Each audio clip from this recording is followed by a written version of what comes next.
долго вы сможете тайно прожить в метро? Чтобы выяснить это, я решил провести один из самых опасных экспериментов на моем канале. И сегодня мне предстоит прятаться от сотни охранников. Мы будем в объективе 100 тысяч камер, каждая из которых контролируется из наблюдательного пункта. А внимание за мной с каждым часом будет все сильнее и сильнее. Все это, чтобы ответить на главный вопрос: поймают ли меня? На часах 5:30 утра, и с этого момента я не могу выходить за границу этих дверей, иначе челлендж будет проигран. Мы спустились вниз, и теперь самое сложное — пройти внутрь мимо охраны. Будет весело, если нас сразу на входе завернут и обратно отправят, потому что у меня вот такая подушечка есть, я взял с собой одеяло и кучу вещей, из-за которых меня могут реально стопнуть. И моя чуйка меня совсем не подвела, потому что вместе со мной шла странная бабуля с сумочкой, но приняли именно меня. Кстати, это не единственный случай, когда сегодня меня ждет разговор со службой безопасности. Я положил свой портфель на рентген, и теперь осталось лишь услышать решение сотрудника, пустят меня или нет. Спасибо, вам тоже. Фух, вроде пронесло, но мне этого показалось мало. А не подскажете, мы интересные станции метро вот хотим поснимать, поехать. Какие вот вы бы могли выделить? Никаких? Ну ладно, спасибо. Пошли, погнали дальше. Настроение у нас было хорошее, и пока мы ждем метро, позвольте познакомить вас с правилами сегодняшнего видео. Первое, я не могу выходить на улицу. Если вышел за границы метро, я проиграл. Второе, если меня поймает полиция или охрана, то все, челлендж и видео автоматически заканчивается. Третье, чтобы действительно доказать, что я живу здесь, я должен преодолеть определенные испытания из моего списка выживания. Мне нужно будет добыть воды и еды, переночевать здесь до 5 утра следующего дня, а самое главное — побороть социофобию. И день за днем я буду жить в метро, чтобы доказать вам, что это действительно возможно. Кстати, о социофобии. Побороть ее мы будем пытаться несколькими способами, и первый из них начнется прямо сейчас. Сейчас я буду делать самое стрёмное, наверное, что я делал за всю жизнь, поэтому готовьтесь. У меня ноги трясутся, слышишь? Поехали. Друзья, я желаю всем хорошего дня и настроения. Всем прекрасного дня. Боже, какой кринж! Просто посмотрите на лица этих людей! Хорошего дня вам. Друзья, я желаю всем хорошего дня и настроения. Друзья, я желаю всем хорошего дня и настроения. Друзья, я желаю всем хорошего дня и настроения. Ебать, мне стрёмно. Почему мир такой жестокий? Вы видели, как они на меня все смотрели? Мне даже никто в ответ ни разу не пожелал хорошего дня. Будьте добрее, пожалуйста. Не теряя времени, мы отправились в центр, чтобы выполнить наше следующее задание, а именно заработать денег и добыть еду. Для этого мы начали искать вот такие вот места, где обычно выступают музыканты, но была проблема. Они не обозначены ни на одной карте, поэтому в процессе поиска между станциями мы смогли найти пару интересных нычек, где я смогу спрятаться и переночевать. Я не знаю, насколько будет Angry Birds идея, если я просто за этот памятник куда-то залезу и спрячусь, но это будет, мне кажется, безумно страшно, и тоже мы это место себе берем на вооружение. Сейчас мы находимся на станции метро Белорусская, я нашел очень крутую нычку, которая в потенциале может просто переплюнуть все, что я искал до этого. Смотрите, мне кажется, это какая-то имба. Лишь спустя час блужданий мы смогли найти нечто похожее, а теперь знакомьтесь с моим планом. Чтобы выполнить первое задание по выживанию, мне необходимо добыть денег. Естественно, чтобы купить водички или же еды, мне необходимо на что-то сделать, да? Спасибо, что поняли. И, естественно, я пришел вот сюда, здесь написано «Музыка в метро», но я бездарь, который всю жизнь играл в футбол, и я не знаю, насколько мои навыки помогут мне заработать. Я разложил вещи и начал плавно готовиться к своему сольному выступлению. Это похоже на мою карту, поэтому сейчас каким-то образом это вместе заклеим и поставим сюда. Не, ну правда, иногда мне кажется, что у меня реально руки из попы растут, потому что я потратил порядка 5 минут, чтобы просто склеить 2 этих листа. Не, я даже тут забездарил, ну ладно. Мой план заключался в том, что мне кто-то задонатит за то, что я красиво умею чеканить теннисный мячик. Но чтобы эксперимент был предельно чистым, на моей карте, смотрите, нету просто ни рубля. А точнее, у меня есть только 70 копеек. Я все убрал отсюда, и мы сейчас посмотрим, сколько у меня получится вообще на этом заработать. Ай, смотрите сами, как все началось. Боже мой, я чуть чудака не прибил. Ой, ладно. Надо завязать хотя бы шнурки. За первые полчаса успеха не было совсем. Мне лишь удавалось приковывать взгляды людей, и на этом все. И лишь после я заметил первую интересную реакцию. Да что там говорить, я чуть не сломался в моменте. Пенальти, чистое пенальти было. За следующий час ко мне подошло порядка 4 человек, мы успели немного поболтать, и вот главные выводы, которые я сделал. Короче, только мячик не сильно кого интересует, поэтому надо включать пение. Давайте попробуем. It's been a long day without you, my friend, and I tell you all about it when I see you again. Как вы поняли, петь я тоже не умею, но ладно. Пришло время выдвигаться дальше, давайте посмотрим, удалось ли мне что-то заработать за эти 2 часа. Спойлер, да, но скажу честно, что для меня это до сих пор фантастика, ибо я в это вообще не верил. Ебнуться. Ты представь! Люди, спасибо вам огромное. Мне кажется, тут сейчас на весь день останусь, блин, таким образом я хотя бы заработаю на монтаж этого видео. Спасибо. Не, я не знаю, возможно какая-то магия Москвы, но спасибо огромное этим людям, которые донатили по 50 рублей, по 200 и даже по 500. После продуктивной работы от отсутствия сил я просто вырубился и уснул в вагоне. Проснувшись, я проголодался, поэтому настало время покушать. Но постойте, куда мы едем? Не, вы точно не знаете. В буфет. Да-да, вы не ослышались, именно в буфет. А прежде чем мы оценим его, я хочу с вами кое-чем поделиться. Честно, до сих пор фигею, что мы нашли реальный буфет в метро, вы представляете? Для меня это нонсенс. Но отзывы у этого места говорят сами за себя, и их очень много негативных, которые я сейчас вам прочитаю. Хамоватые продавцы, недоброжелательная девушка, недоброжелательный молодой человек, который еще булки регулярно на пол ронял. Информация за приблизительный диапазон. Ужасно, накачанная девушка ковыряется в зубах какой-то бумажкой. Спрашиваю, без кофеина латте можно? Ответ типа молоко налить. Ассортимент пироги жареные на прогорклом масле. Я вообще не знаю, что такое прогорклом. Напишите, если вы знаете. Давно хотели посетить этот буфет, и вот наконец удалось в него попасть. Возвращались с экскурсии, были голодные. На витрине лежали свежайшие пирожки, но когда нас обслужила буфетчица, настроение мое заметно ухудшилось. Пирожку, как говорится, было 100 лет в обед. Я не могу это терпеть, погнали пробовать. Зайдя внутрь, мы сразу же попали в атмосферу 80-х годов, вокруг виднелись советские цитаты, атмосфера этого места прямо завораживала. Но вообще-то я сюда пришел поесть. Недолго думая, я сразу же сделал свой заказ. Здрасте, можно, пожалуйста, 2 ватрушки, обычный кофе и чаек есть какой-то? Да, обычный. Давайте, чай обычный. Помыв руки, мы обнаружили, что нам не дали нашу еду, поэтому ее пришлось идти отвоевывать. Ватрушки. Спасибо. Чуть на ватрушке не заскамили, прикиньте. Прикольно, что в метро все-таки есть места, где можно покушать, перекусить, не выходя на улицу. За это однозначно лайк. Не могу сказать, что это была самая вкусная ватрушка, но из-за голода залетела она просто на ура, поэтому я и поставил 7 баллов из 10. Помимо всего прочего, я также заказал какой-то ролл, и это была фатальная ошибка. Я думаю, вы сейчас прям охуеете. Она приготовлена 12 или 13 декабря. Ну а понюхав это, по моей реакции вы все поймете. Честно, это вообще худшее, что я когда-либо пробовал, поэтому этот прекрасный момент я решил разделиться со своим оператором. Ты будешь? А что ты не откроешь? Я наелся ватрушки.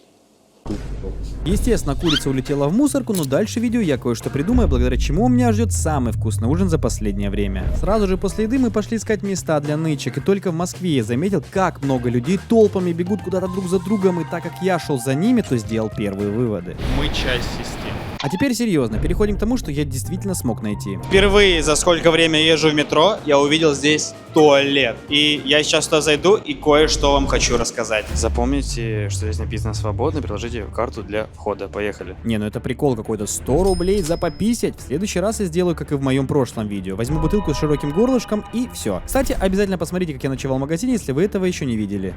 Тут такой вонючий запах. Вы просто не представляете. Тут так воняет, это просто... А теперь давайте я вас познакомлю с моим планом. Да, как вы поняли, зашел сюда не просто так, ибо это может быть одной из нычек. Я заранее подготовился и сделал вот такой вот текст, который я, возможно, повешу из внешней части, и все будут думать, что здесь не туалет реально не работает. Но тут так воняет, вы не представляете. Я не уверен, что здесь останусь. Так самый прикол, что за эти деньги... Тут даже слив не работает. Мы провели в метро приличное количество времени, у меня уже было ощущение, что за мной все наблюдают. Да вы просто гляньте, насколько внимательно сотрудники смотрят за каждым человеком в метро, поэтому я решил сделать маленькую хитрость. Хорошего вам вечера. Я сделал доброе дело, все, я спокоен, это супер. Фух, ну все, теперь мы в безопасности, эта женщина меня знает, поэтому приготовьте свои ушки, будут пранки от Илюшки. Да, я решил немного поразыгрывать людей и разбавить эту серьезность. Внимание, внимание, преследую девушку в коричневой сумке. Серое пальто, да, серое пальто. Синий телефон, вижу синий телефон. Очки, да, у нее очки. Мне кажется, нас раскрыли, база, прием. Кстати, самые смешные реакции людей вы можете найти вот здесь, поэтому обязательно переходите в телегу. Ну ладно, ловите еще один. Мужчина, у вас кроссовок. Кроссовок. У вас кроссовок. Кроссовок. Я не уверен, что он меня понял. Кроссовок, кроссовок. Все, стоп, хватит с пранков, но парочку вы увидите чуть позже. Так как наша главная задача найти место для прятки не была выполнена, мы продолжили бродить по метро и нашли пару интересных локаций. Первая выглядела вот так, и это было похоже на то, что в Колизее украли 2 колонны, а у меня возник вполне логичный вопрос. Что думаешь, если я туда лягу просто? Попробуй. А в определенный момент я стал чувствовать себя очень паршиво. Честно говоря, сейчас становится немного тяжеловато, особенно ухудшается состояние, ибо сил становится все меньше и меньше. Почему? Потому что когда вы здесь в метро, вы постоянно слышите какие-то шумы, поезда. Я вот сейчас просто хожу где-то по какому-то там проходу, я не знаю. Тут ездят поезда, тут хотя бы есть свет. Вот, смотрите. Ой, рундундончик, смотрите. Ватсочек, почувствуй, давай. Вот кому премию, походу, надо выписывать. Ты все сможешь, дорогой, ты все сможешь. Давай, давай. Он смог. Где бы он был без моей поддержки? Я не знаю, честно говоря. За все это время внутри я заметил, что в метро очень много грустных людей, и прям совсем никто не улыбается, поэтому мне захотелось поднять настроение окружающим следующим образом. Пацаны, давайте сыграем. Вы ничего не потеряете. Что надо делать? Надо нажимать. На зубы? Да. Ничего, я давайте 1-0, давайте следующий. Терял. 1-1. Забирай.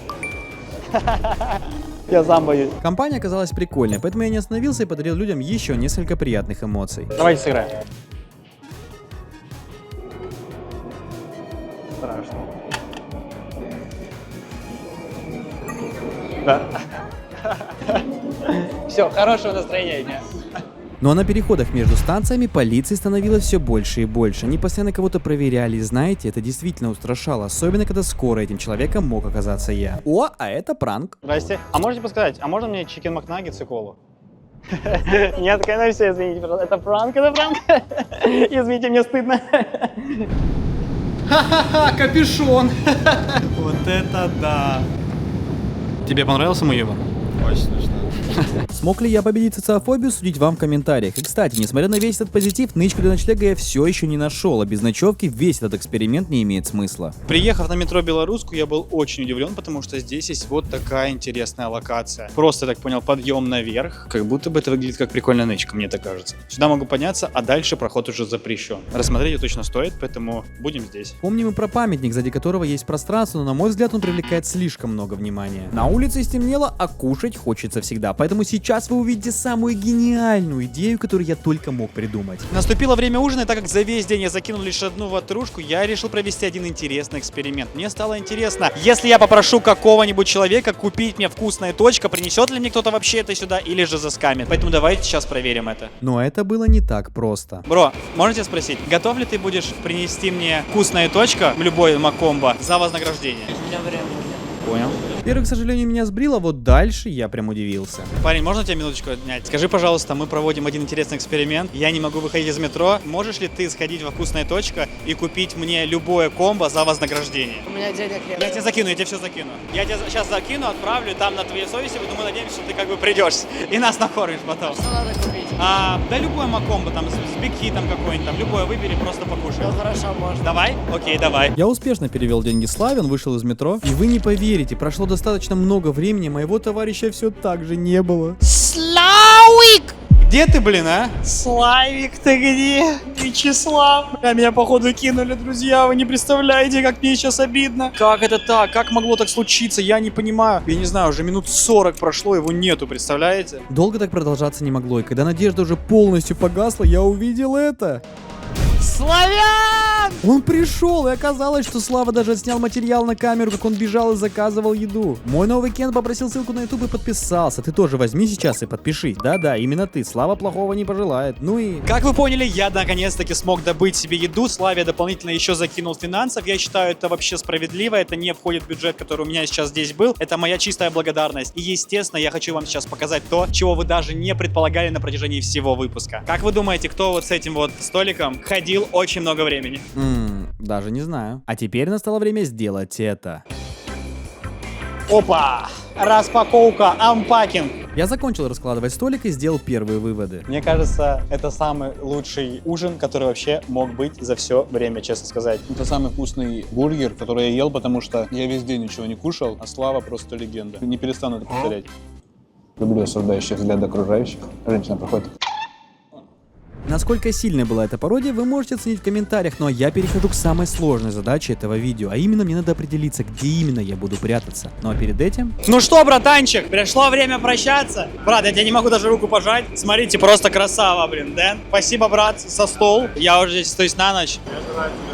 Ты думаешь, я смогу или нет? Я думаю, что да. Поэтому надеемся, братва, что получится мне найти план, а мы провожаем Дэна и идем, естественно, искать нычку. Погнали. До того, как вы увидите финальную локацию, я хочу, чтобы вы прочувствовали мое состояние спустя практически целый день под землей. Сейчас хочется поделиться с вами чуть искренними эмоциями, потому что очень сильно устал, правда. Под землей, когда ты находишься 24 часа, я просто сейчас начал понимать людей, кто здесь работает, и поверьте, это офигеть какой тяжелый труд. Мое состояние, оно не то что никакое, я просто обессилен полностью. Я реально ничего не могу сделать, и это жесть. А когда я увидел, как люди толкают друг друга, их чуть ли не придавливают дверьми, мне стало не по себе. Так там еще дети были. Сзади меня все куда-то бегут, идут, а мне просто хочется найти лавочку свободную, сесть и отдохнуть перед тем, как я буду ждать закрытия метро. И, естественно, я уже буду готовиться к прятке. Благо мне удалось это сделать, и примерно до 12 ночи я пролежал здесь, чтобы набраться сил, и теперь настало время познакомить вас со своей нычкой. Именно здесь я решил попытаться спрятаться, и этому есть объяснение. Самое главное, здесь не видит камера. Ну, я надеюсь на это. И второе, там практически нет людей, эти автоматы вообще никому не интересны. Под колонной я уверен, что будут проходить уборщики точно так же, как и в туалете, а в этом месте меня сразу же спалят по камерам, поэтому я дождался, когда было не так много людей. Теперь главное пройти туда незамеченным.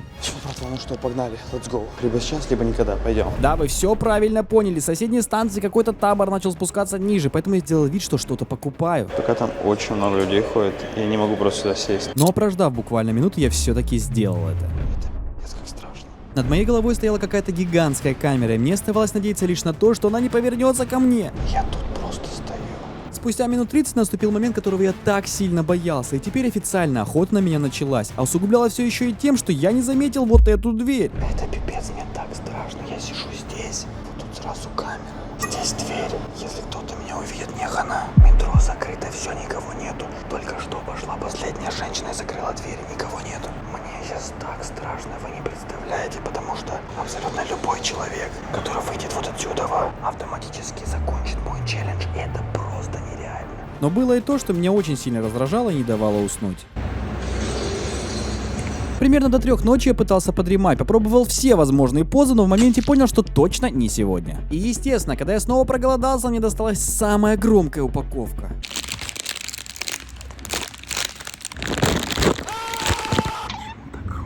Но на этом моменте мне действительно хотелось сдаться и выйти отсюда раньше времени. Это пипец. Это реально, это самый тяжелый челлендж, который я делал. У меня спина просто отваливается. Я не спал 3 дня. Я просто, не могу уснуть. Я вижу, как я постарел, у меня какие-то мешки.